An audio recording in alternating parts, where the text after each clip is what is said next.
안녕하세요. 노력하는 학생 더 노력하는 강사의 김영곤입니다. 이번 동영상을 통해서요. 일단 선생님의 가벼운 소개와 그다음 앞으로 선생님의 수업을 어떻게 하는지에 대해서 설명하고자 합니다. 먼저 선생님은 김영곤 강사고요. 과목은 국어를 맡게 되었습니다. 선생님은 지난 10년 동안에 여러분들이 좀 이렇게 다른 타사라서 M스터디에서 제 10년 동안에 재학생 반이랑 그 다음에 이제 재수생 단과를 수업했고요. 그 다음 지금은 S사에서요 온라인 강의를 이제 촬영하고 있습니다. 선생님 가벼운 소개는 이 정도로 마치고요. 이제 선생님의 수업의 특징에 대해서 선생님이 가볍게 설명할 건데요. 일단 선생님의 수업의 특징은 크게 4가지로 정리할 수 있습니다. 일단 첫 번째는 뭐냐면 생각의 힘을 길러주는 강의입니다. 우리 아이들이 친구들이 선생님 이제 고1, 2, 3 아이들을 수업하다 보면 아이들이 이제 국어를 되게 숨은 그림 찾기를 하고 있어요. 그러니까 내용을 제대로 이해하지 못한 상태에서 글을 보고 그냥 막 찾아서 이렇게 푸는 경우가 되게 많은데 그건 제가 봤을 때는 올바른 공부를 한 게 아니죠. 그래서 선생님은 수업 시간에 좀 더 깊은 생각을, 그러니까 지문을 하나 읽고 그 안에 내용을 깊게 이해할 수 있도록 하는 수업을 하고 있습니다. 자, 두 번째는 이제 핵심만 정확하게 하는 강의입니다.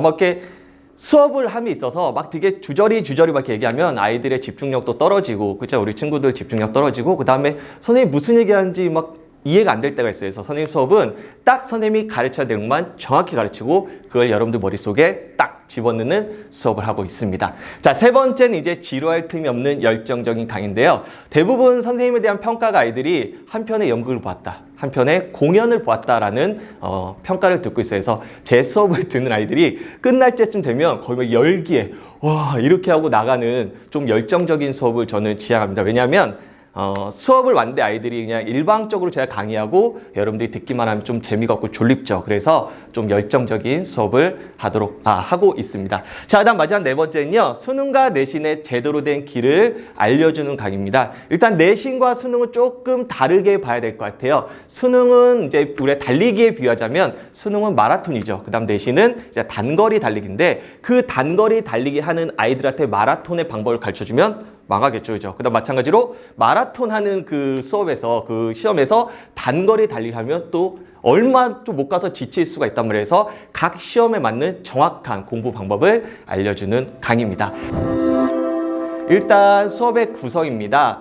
윈터 썸머 스쿨 먼저 들어가야겠죠? 선생님이 10년 동안 M사에서 윈터 썸머 스쿨만 정말 10번을 했겠죠, 각각. 그죠? 그래서 윈터 썸머 스쿨은 가장 중요한 게 특히 윈터 스쿨은 이제 새로운 시작입니다. 그죠? 새로운 시작이라서 가장 기본기를 닦는 시간입니다. 그래서 문학 같은 경우는 개념어, 그 다음에 문법 같은 경우는 기본 개념을 익히고요. 독서 같은 경우는 푸는 원리, 그 다음에 글의 구조를 제대로 익히는 연습할 겁니다. 그 다음 썸머 스쿨은 이제 거기서 이제 우리가 기본기를 하면 안 되겠죠. 윈터 한 애들이 또 올 수도 있으니까 그때는 좀 심화 수업을 합니다. 그래서 이제 그걸 바탕으로 해서 문제를 풀면서 우리 아이들이 좀 더 실전에 다가갈 수 있는 연습을 합니다. 자, 두 번째는 이제 내신입니다. 내신은 일단 당연히 교과서가 중요하겠죠. 내신의 가장 중요성은 학교 선생님이 시험 문제를 낸다는 거예요. 그러니까 아무리 학원에서 제가 열정적으로 가르치고 수업을 많이 해도 결국은 학교 선생님의 그 문제를 제가 맞힐 수는 없어요. 그래서 대부분 다른 학원들에서는 일단 각 작품 하나당 문제를 막 100문제씩 푸는데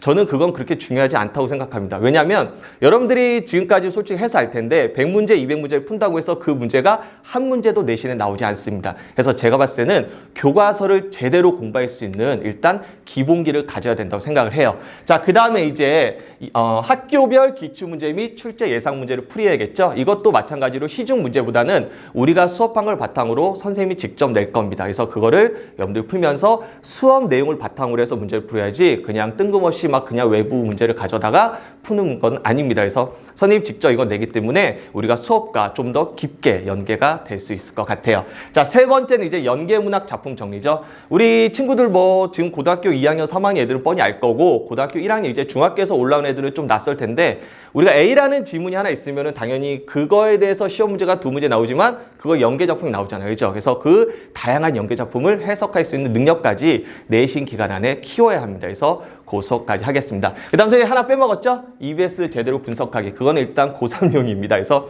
고3 아이들은 대부분 수능 특강이 학교 교재이기 때문에 EBS 연계를 이제 꼼꼼히 다루겠죠. 이렇게 내신을 다룰 겁니다. 자, 그 다음 마지막 이제 수능입니다. 자, 수능은 아까도 얘기했지만 마라톤이에요. 그죠? 그래서 짧은 시간 뭐 2개월, 3개월에 점수를 올릴 수는 없습니다. 아까 얘기했지만 깊은 생각을 하기 위해서, 깊은 독해를 하기 위해서 좀 오래 걸려요. 그래서 첫 번째는 일단 각 파트별로 기본 개념을 익히는 게 중요합니다. 그죠? 여러분들 화법과 작문, 그 다음에 언어 매체 이제 바뀌었죠. 그 다음에 독서, 비문학, 그 다음에 문학의 기본 개념을 외워야 되고요. 그 다음 두 번째 이제 평가원의 기출실록, 그 다음에 교육청 기출실록을 바탕으로 어떻게 시험이 나온지를 이해해야 돼요. 그래서 실록이라는 얘기는 이제 과거에 있었던 시험지겠죠. 그래서 과거의 시험을 통해서 문제를 통해서 우리가 이렇게 시험이 실리구나라는 걸 우리가 충분히 이해한 다음에 그 다음 이제 실전에 들어가야 됩니다. 자, 그 다음 이제 세 번째죠. 이건 고3만 해당하는데 EBS를 또 제대로 정리하고 분석해야겠죠. 대부분 EBS 정리를 아이들이 제가 제일 안타까운 게 고3 애들 막판 수업할 때 제일 안타까웠던 게 EBS 수능책 펴놓고 막 이렇게 내신하듯이 외우는데 그렇게 공부하는 중에서 그 다음 해에 또 공부하는 재수한 애들이 정말 많이 봤어요. 대부분 EBS는 여러분들 수능에서는 A라는 소설이 실리면 EBS 소설 두께가 이만한데 EBS는 그중에 한쪽이 실리겠죠. 근데 당연히 수능에서는 그 외의 부분이 실립니다. 그러니까 아이들이 수능 읽으면 선생님 이거 처음 본 소설 아니에요? 라고 얘기를 합니다. 그래서 전체 주거리를 아우를 수 있는 그런 어떤 좀 광범위한 수업이 필요할 것 같습니다. 그 다음 이제 마지막입니다. 정기적인 모의고사를 통해서 당연히 실전을 대비하겠죠. 아무리 연습하면 뭡니까? 그 전에 이제 실전 모의고사를 통해서 좀 더 우리가 배운 내용을 확실히 몸에 익히는 그런 연습을 하는 게 제2 교육과정, 수업의 구성입니다. 지금까지 이제 선생님 소개를 했는데요. 사실은 이렇게 설명만 해서는 잘 이해가 안 되잖아요. 그래서 좀 자세한 부분은 우리가 수업 시간에 여러분과 제가 만나서 좀 더 깊게 수업을 하고 여러분들이 충분히 이해할 수 있도록 하겠습니다. 지금까지 김영곤 강사였습니다.